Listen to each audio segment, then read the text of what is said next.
জরাজীর্ণ ভবন, তার মধ্যে ছোট শ্রেণীকক্ষে গাদাগাদি করে ক্লাস করছে শিশুরা। সাতক্ষীরা সদরের বাজুয়ারডাঙ্গা সরকারি প্রাথমিক বিদ্যালয়ে নতুন ভবনের কাজ শুরু হয় ২০২২ সালে। চলতি বছরের ৩০ জুন প্রকল্পের মেয়াদ শেষ হলেও এখনও কাজ বাকি।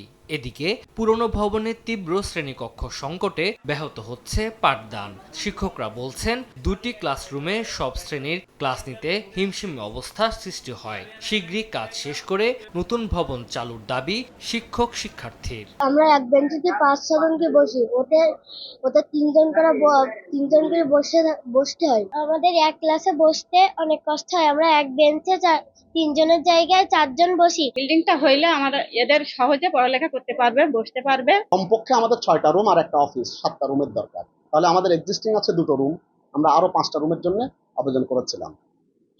সেই প্রেক্ষিতে কাজ শুরু হয়েছিল 2000, মানে আমাদের আবেদনটা গৃহীত হয়েছিল 22 সালে মেয়াদের মধ্যে, কিন্তু কাজটা শেষ হয়নি এবং 2026 সাল কিন্তু আমার চলছে, এখন জুলাই, এখন কাজ চলছে, কিন্তু কাজ শেষ হওয়ার কোনো আমরা কাজ শেষ বলতে পারছি না। প্রাথমিক শিক্ষা বিভাগ বলছে, এই প্রকল্পে জেলার মোট 11টি বিদ্যালয়ে ভবন নির্মাণ এখনো শেষ হয়নি।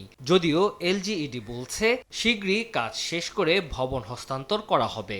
এলজিইডি এবং ডিপিএস কে অনুরোধ করেছি যাতে এই স্কুলগুলোর ভবন এবং অবকাঠামোর কাজ দ্রুত শেষ হয়। তা না হলে আমাদের শিশুদের যে স্বাভাবিক যে পড়ালেখার কার্যক্রম, বিদ্যালয়ের খেলাধুলার পরিবেশ, ওয়াশ ব্লক, এইসব বিষয়গুলো যদি নিশ্চিত করা না হয়, তাহলে আমাদের সাতক্ষীরা জেলায় মানসম্মত প্রাথমিক শিক্ষা নিশ্চিতকরণ যে সরকারের যে একটি পরিকল্পনা, সেটি ব্যাহত হবে। শিক্ষার্থীরা যে একটু কষ্ট পাচ্ছে, বিষয়টা সম্পর্কে আমি শিক্ষা অফিসার এবং ইউনো মহোদয়ের সাথে আমাদের কথা হয়েছে, সেটা সম্পর্কে আমরা অবগত আছি। আমরা চেষ্টা করছি যে আগামী মাস থেকে যাতে শিক্ষার্থীরা সেখান থেকে ক্লাস করতে পারে, আমরা সেই ব্যবস্থাই গ্রহণ করব।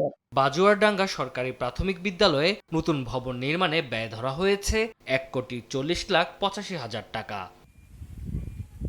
সময় সংবাদ, সাতক্ষীরা।